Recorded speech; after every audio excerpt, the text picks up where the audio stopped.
Magandang hapon mga kababayan. Palakpakan po natin ang ating mga sarili.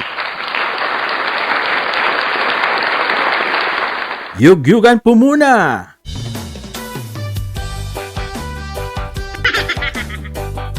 Shoutout po sa inyo lahat. Isang magandang hapon sa inyo mga kababayan sa Pilipinas. Sana'y okay po ang lahat.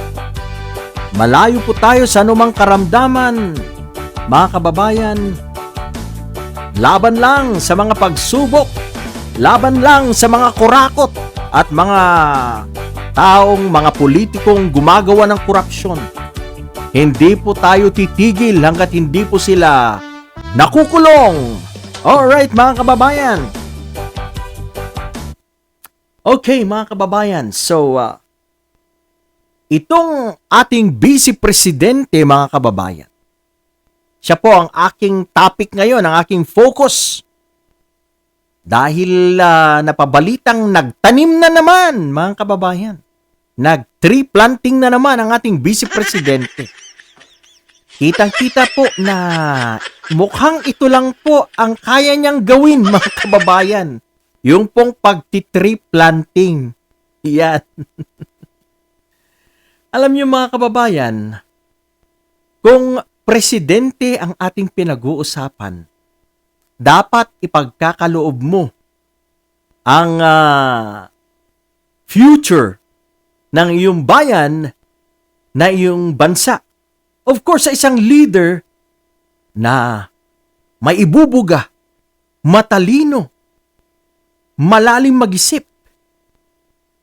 Pero mga kababayan, sa mga nagsasabing Sara Duterte sa 2028, yan po ay isang katawa-tawa.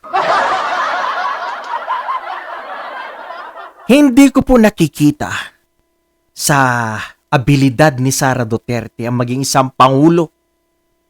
DepEd Secretary nga, hindi niya kinaya. How much more sa pangulo?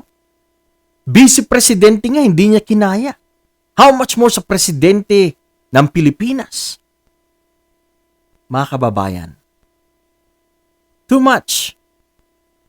Marami na po tayong nakita, marami na po tayong naobserbahan na ang galaw po ng Vice Presidente ay hindi po talaga pang pangulo. Para po sa akin, in my honest opinion, hindi niya po kayang maging presidente ng Pilipinas. Sabihin na nating, pwede siyang maging presidente, pero sino ang talo? Ang taong bayan. Sapagkat, ang bulsa niya lang ang maambunan, ang mapupuno ng salapi. Subalit ang bulsa ng taong bayan, wala. Wala pong pag-unlad, wala pong pagprogreso ang ating makikita kung siya ang umupong leader ng Pilipinas. Tandaan nyo yan. Kaya dapat mag-isip po tayo, pag-isipan natin ng mabuti sa mga DDS dyan. Tumalikod na kayo sa reyna nyo sapagkat hindi ito magbibigay ng isang maganda, mabuting kinabukasan ng bayan. Mga kababayan, ang dami pong mga halimbawa na kung saan masasabi po nating hindi kwalipikado ang ating Vice Presidente. Sa kanyang demeanor, mga kababayan, hindi po nababagay sa isang leader. Dapat ang isang leader karespe-respeto, mga kababayan. Pero yung kanyang pong mga pananalita, wala, mga kababayan. Parang salitang kalye, mga kababayan, yung pong mga pagmumura. Wala, manang-mana po sa tatay niya. Kaya, no, malayo. Malayo na maging pangulo po ito. Malayo. Malayo po ito sa kalidad nila Leni Robredo, nila Risa Hontiveros, Sani Trillanes. Malayo po itong si Inday Sara Duterte na ito, mga kababayan. You know, dinala lang po yan ng kanyang tatay na kung saan sikat pa noon si Digong, kaya nadala ang kanyang anak. Kaya napasama na rin sa kasikatan ng kanyang tatay. Pero ngayon, nabaliktad na. Nabaliktad na ang sitwasyon. Si Digong ay sikat ngayon pero sikat sa katarantaduhan, sikat sa kalukuhan. Ngayon ay nagsasuffer sa kulungan sapagkat gumawa siya ng mga kasalanan sa mga maraming Pilipino. Yan mga kababayan. Kaya ulitin ko, would you trust your future? Would you entrust, rather, your future sa isang vice-presidente na ang alam lang ay pagsisipilyo toothbrush? Yan ang kanyang programa sa DepEd. Na ang alam ay tree planting. Yan lang ang alam.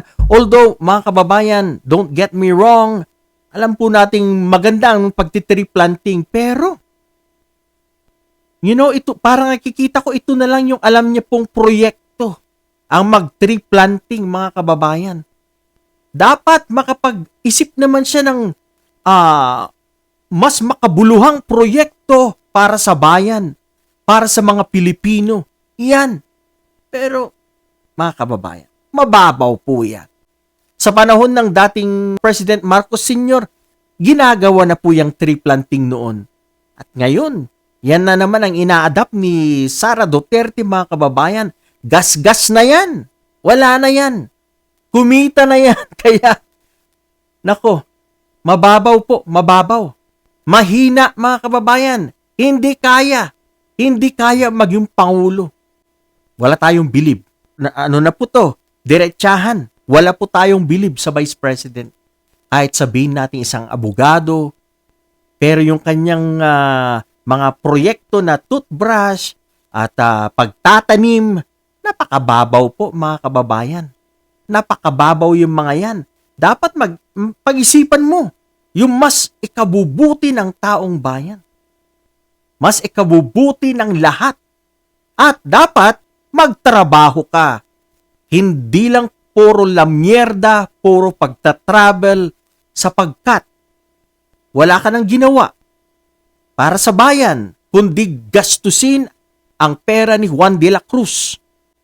Pa-travel, laging nambabatikos, pero kung titignan mo kung meron ba siyang ginawa, wala. Nga, mga kababayan. Kaya, no. Hindi po pwede itong si Sara Duterte, mga kababayan. Ang nagpupush sa kanya na tumakbo ay itong mga DDS, mga kababayan, na hindi rin kapwa niya, hindi rin nag-iisip, mga kababayan.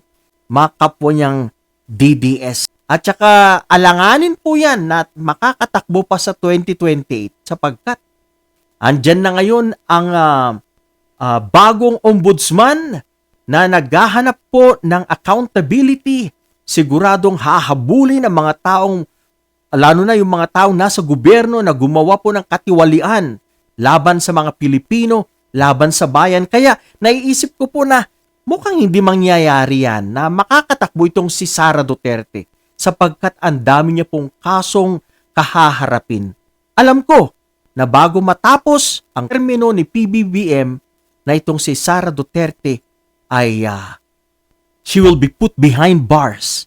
Siya po ay hihimas ng rehas sapagkat marami po siyang mga pera, mga kayamanan ng bayan na hindi maipaliwanag kung saan po niya pinunta. Maaring tama nga yung sinasabi nila na maaring nabulsa na, mga kababayan. Si Mary Grace Piatos, ang mga confidential funds, saan napunta? Hindi makapagpaliwanag, nagagalit. Ito po yung mga indikasyon na mukhang guilty. So mga kababayan, hayaan na natin itong mga DDS na nagsasabing BP Sara sa 2028. Pagbigyan na po natin yung mga yan. Alam po nating hindi yan kwalipikado at hindi na yan makakatakbo. Mark my word. Hindi yan papayagan ng taong bayan na makalusot sa kanyang mga katiwalian, sa lahat po ng kanyang mga kasalanan sa taong bayan. Marami pong salamat Sana po patuloy ang inyong pagsuporta sa aking maliit na channel. Magandang hapon po sa inyong lahat.